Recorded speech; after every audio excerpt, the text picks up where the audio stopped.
Guys welcome to impel. So നമ്മൾ നോക്കാൻ പോകുന്ന ന്യൂറോ ട്രാൻസ്മിറ്റേഴ്സ് ആണ് കേട്ടോ. എന്താ neurotransmitters? These are chemical messengers ആണ്. എന്തൊക്കെയാണ് എങ്ങനെയൊക്കെയാണ് നമുക്ക് നോക്കാം. ബേസിക്കലി ന്യൂറോ ട്രാൻസ്മിറ്റേഴ്സ് നമ്മൾ ക്ലാസിഫൈ ചെയ്തിട്ടുണ്ട്. Excitatory neurotransmitters, inhibitory neurotransmitters and other classification. എന്താ എക്സൈറ്റേറ്ററി ആക്ടിവേറ്റ് ചെയ്യുന്നു അല്ലേ. So excitatory neurotransmitters activate receptors on the postsynaptic membrane and enhance the effect of the action potential. So already എങ്ങനെയാണ് ഓരോ neuro transmitter work ചെയ്യുന്നത് നിങ്ങൾക്ക് അറിയാം, അതുകൊണ്ട് ഞാൻ ഫർദർലി എക്സ്പ്ലെയിൻ ചെയ്യുന്നില്ല. സോ ഇത് ബേസിക്കലി ആക്ടിവേറ്റ് ചെയ്യുകയാണ് ചെയ്യുക. ഇനി ഇൻഹിബിറ്ററി ആണെങ്കിലോ റിസപ്റ്റേഴ്സിനെ ഇൻഹിബിഷൻ ചെയ്യുകയാണ് ചെയ്യുക.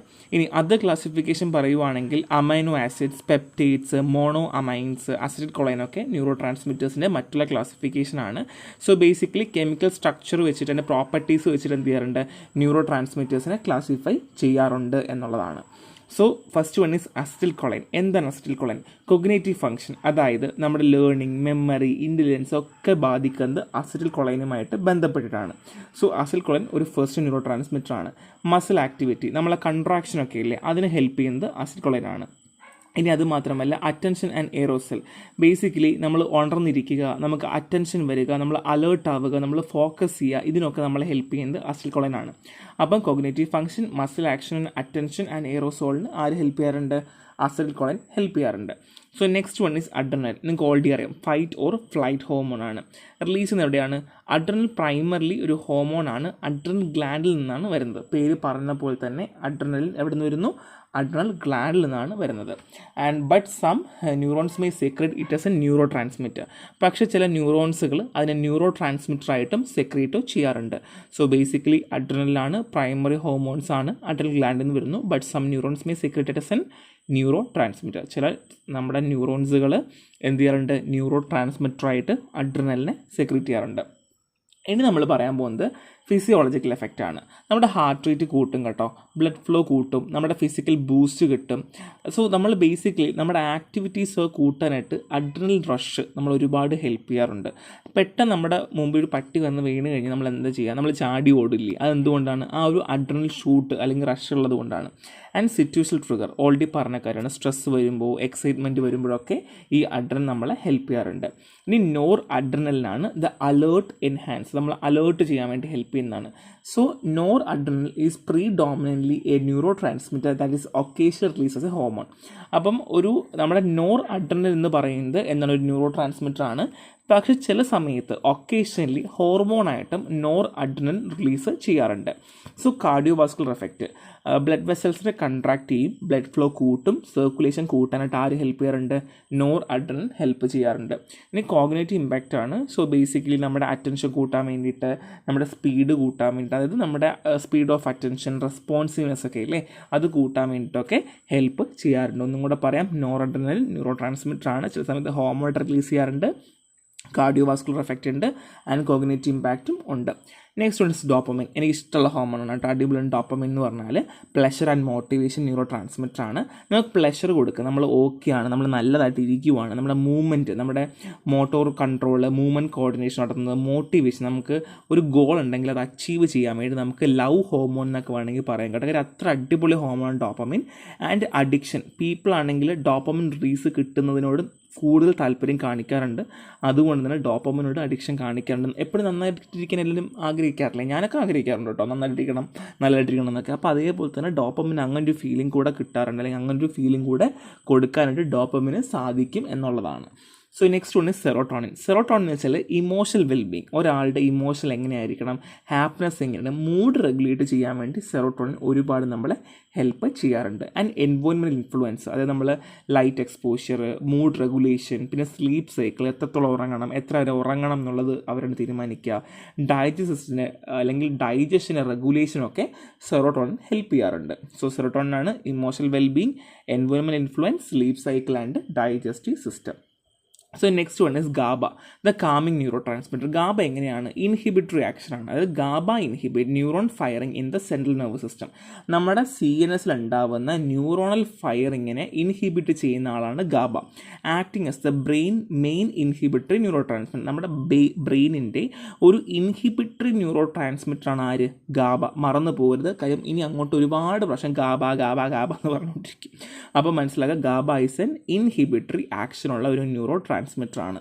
Focus and anxiety. High level of GABA improve focus where low level can cause anxiety.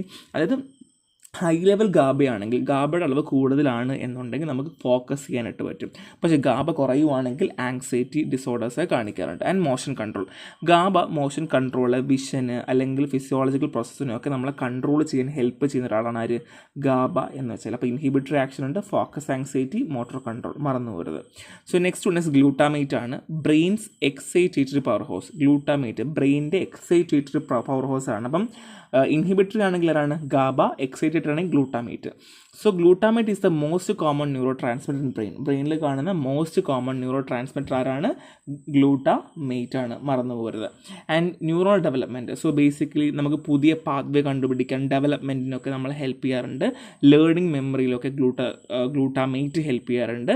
And excitatory function, ഒരു എക്സൈറ്റേറ്റഡ് ന്യൂറോ ട്രാൻസ്മിറ്റർ ആണ്. അതുകൊണ്ട് തന്നെ നമ്മുടെ ന്യൂറോണൽ ആക്ടിവിറ്റീസൊക്കെ പ്രൊമോട്ട് ചെയ്യാനും ഒക്കെ ഹെൽപ്പ് ചെയ്യാറുണ്ട്. So neuronal development, learning memory and excitatory function.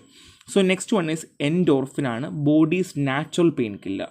അതായത് നമുക്ക് എപ്പോഴും എൻഡോർഫിൻ നമ്മളെ ബോഡിയിലേക്ക് റിലീസ് ആവാറില്ല. അത് നമ്മൾ എക്സസൈസ് ചെയ്യുക, നമുക്ക് എക്സൈറ്റ്മെൻറ്റ് വരിക, സെക്ഷൽ ആക്ടിവിറ്റി ഒക്കെ വരുമ്പോൾ മാത്രമേ ആര് വരാറുള്ളൂ? എൻഡോർഫിൻ റിലീസ് ചെയ്യാറുള്ളൂ. എന്തൊക്കെയാണ്? എക്സസൈസ്, എക്സൈറ്റ്മെൻറ്റ്, സെക്ഷൽ ആക്ടിവിറ്റി മാത്രമേ എൻഡോർഫിൻ പുറത്തേക്ക് വരാറുള്ളൂ. ആൻഡ് ഇഫ്യൂറിയ, അതായത് നമ്മൾ നന്നായിട്ടിരിക്കുന്നു അല്ലെങ്കിൽ നമ്മൾ നല്ല രീതിയിൽ ഇരിക്കുന്നുണ്ട്, സ്റ്റേറ്റ് ഓഫ് വെൽബീയിങ് എന്ന് പറയും കേട്ടോ. സോ നമുക്കൊരു യൂഫോർബിക് ഇത് തരും. ഇതിപ്പോൾ നിങ്ങൾക്ക് ഓൾറെഡി അറിയാം, സെക്സ് അല്ലെങ്കിൽ സെക്ഷൽ ആക്ടിവിറ്റി എന്ന് പറയുന്നത് എപ്പോഴും യുഫോറിയ, അതായത് നമുക്കൊരു സ്റ്റേറ്റ് ഓഫ് വെൽബീയിങ്, നമുക്ക് സെക്സ് ചെയ്താൽ നല്ല ഫീലിംഗ് ഉണ്ടാകും. അല്ലെങ്കിൽ ചില ആൾക്കാർക്ക് എക്സസൈസ് അധികമായി ചെയ്താൽ നല്ല ഫീലിംഗ് ഉണ്ടായിരിക്കും. എക്സൈറ്റ്മെൻറ്റ്, നല്ല ഒരു ഫീലിംഗ് ആണല്ലേ. അപ്പോൾ അങ്ങനെയുള്ള ഫീലിങ്സ് ഒക്കെ കൊടുക്കാനായിട്ട് എൻഡോർഫിൻ ഹെൽപ്പ് ചെയ്യാറുണ്ട്. And pain reduction. So natural body painkiller എന്ന് പറയാം. സോ പെയിൻ ഒക്കെ കുറയ്ക്കാൻ വേണ്ടിയിട്ട് എൻഡോർഫിൻ ഹെൽപ്പ് ചെയ്യാറുണ്ട്. So next one is synthesis of acetyl choline.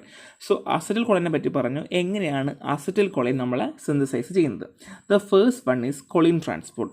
Colin is transport from extracellular fluid into cytoplasm. So choline എന്ന് പറയുന്നൊരു സാധനം നമ്മുടെ കയ്യിലുണ്ട്. അത് എന്ത് ചെയ്യുന്നു? നമ്മുടെ സൈറ്റോപ്ലാസം വഴി, എക്സ്ട്രാ സെല്ലുലാർ ഫ്ലൂയിഡ് വഴി സൈറ്റോപ്ലാസത്തിലേക്ക് എത്തുന്നു. Of cholinergic neuron by energy depend carrier medium system. So നമ്മൾ കോൺസെൻട്രേഷൻ ഗ്രിഡിനനുസരിച്ചിട്ട് കൊളൈൻ എന്ത് ചെയ്യുന്നു? നമ്മുടെ സൈറ്റോപ്ലാസത്തിലേക്ക് വരുന്നു. ഓക്കെ അല്ലേ? So enzymatic reaction. Choline acetyl transferase catalyse. Choline acetyl transferase catalyze the reaction of choline with acetylcholine coenzyme. So ഈ കൊളീനും അസറ്റൈൽ കൊളൈൻ കോഎൻസൈമുമായിട്ടുള്ള CoA ആയിട്ടുള്ള റിയാക്ഷൻ നടക്കുകയും അങ്ങനെ എന്ത് ചെയ്യുന്നു? അസറ്റൈൽ കൊളൈൻ സൈറ്റോസോൾ ഉണ്ടാവുന്നു. അപ്പോൾ നമ്മുടെ സൈറ്റോസോൾ ഉണ്ട്, നമ്മുടെ കൊളീൻ ഉണ്ട്, അകത്തേക്ക് വരുന്നു. കൊളൈൻ അസറ്റൈൽ ട്രാൻസ്ഫറേസ് കാറ്റലൈസ് ചെയ്ത് അസറ്റൈൽ കൊളൈൻ ഉണ്ടാവുന്നു. ഓക്കെ. സോ ഇനി അസറ്റൈൽ കൊളൈൻ്റെ source.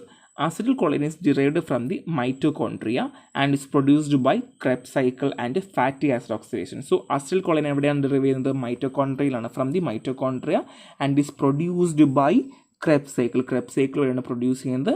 And fatty acid oxidation. എന്താണ്? ഫാറ്റി ആസിഡ് ഓക്സിഡേഷൻ ആണ്. അപ്പോൾ മനസ്സിലായല്ലോ synthesis of acetylcholine.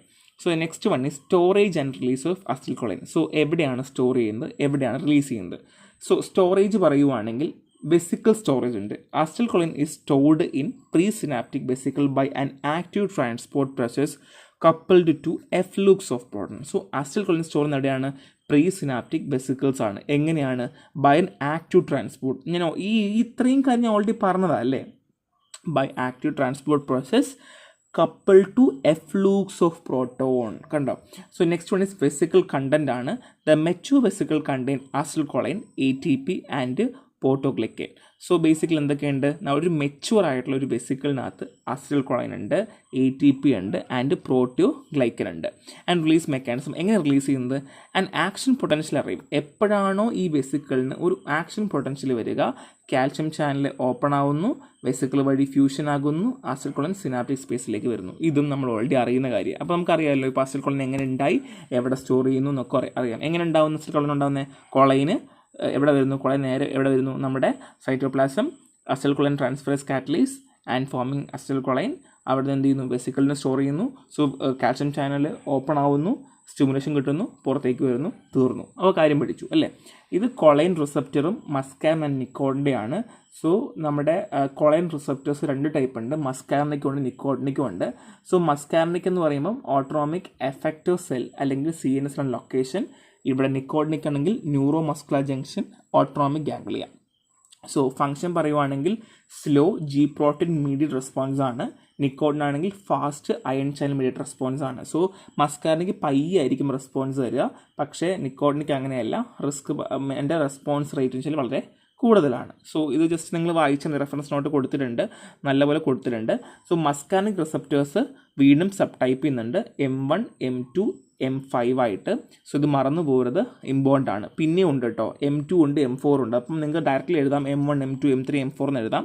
So M1, M3, M5 ആണെങ്കിൽ couple to GQ11 protein and activate IP3 DAG cascade. So നിങ്ങൾക്ക് ഇത് പറ്റുമെങ്കിൽ, ഓർത്തിരിക്കാൻ പറ്റുമെങ്കിൽ ഓർത്ത് വെക്കുക. So M1, M3, M5 GQ11 പ്രോട്ടീനെയാണ് കപ്പിൾ ചെയ്യുന്നത് and activate IP3 DAG cascade. ഇനി M2, M4 ആണെങ്കിൽ GIO പ്രോട്ടീനാണ് ഇൻഹിബിറ്റ് CAMP പ്രൊഡക്ഷനാണ് കുറയ്ക്കുന്നത്. ലൊക്കേഷൻ പറയുവാണെങ്കിൽ M1 in nerves, M2 in heart smooth muscle, M3 in gland smooth muscle, M4, M5 in the CNS. ഈ ലൊക്കേഷൻ ഭയങ്കര ഇമ്പോർട്ടൻ്റ് ആണ്, ഇത് എഴുതി നിങ്ങൾക്ക് മാർക്ക് കിട്ടും കേട്ടോ. സോ മറന്നു പോകരുത്, M1 in nerve, M2 heart and smooth muscle, M3 in gland smooth muscle, M4 and M5 in the CNS. മറന്നു പോകല്ലേ. So next one is nicotinic receptor structure and function ആണ്. സ്ട്രക്ചർ പറയുവാണെങ്കിൽ pentameric structure ആണ്, ഒരു central ion channel ഉണ്ട്. Activation പറയുവാണെങ്കിൽ 2 molecule of acetylcholine വേണം activate ചെയ്യണമെങ്കിൽ, like receptor and open the channel. 2 molecule of acetylcholine ഉണ്ടെങ്കിൽ മാത്രമേ ആര് ആക്ടിവ് ചെയ്യുള്ളൂ, നിക്കോട്ടിനിക് റിസപ്റ്റർ ആക്ടിവേറ്റ് ആവുള്ളൂ. അയൺ ഫ്ലോ പറയുവാണെങ്കിൽ ആക്ടിവേഷൻ നടക്കുവാണെങ്കിൽ റാപ്പിഡ് ഫ്ലോ ഓഫ് കാറ്റോൺസ് നടക്കും, basically using by depolarization and action potential. So action പൊട്ടൻഷ്യലും ഡീപോളറൈസേഷനും വെച്ചിട്ട് നിന്നു ആക്ടിവേഷൻ നടക്കുന്നു. പിന്നെ സബ് ടൈപ്പ് ഉണ്ട് കേട്ടോ, NM ഉണ്ട്, NN ഉണ്ട്. NM ആണെങ്കിൽ ന്യൂറോ മസ്കുലർ ജംഗ്ഷനിലാണ് കാണുക, NN ആണെങ്കിൽ ഓട്ടോണോമിക് ഗാംഗ്ലിയനിലായിരിക്കും കാണുക. സോ ഇതൊക്കെ കാണാതെ പഠിക്കാനുള്ളതാണ്, എനിക്കൊന്നും ചെയ്യാൻ പറ്റത്തില്ല. സോ ബേസിക്കലി മറക്കരുത്, പെൻഡാമറിക് സ്ട്രക്ചറാണ്. സോ NM ഉണ്ട്, NN ഉണ്ട്. സോ ഡീപോളറൈസേഷൻ നടക്കാറുണ്ട്, ആക്ഷൻ പൊട്ടൻഷ്യൽ ഉണ്ട്, ആ സമയത്ത് റാപ്പിഡ് ഫ്ലോ ഓഫ് കാറ്റോൺ നടക്കാറുണ്ട്.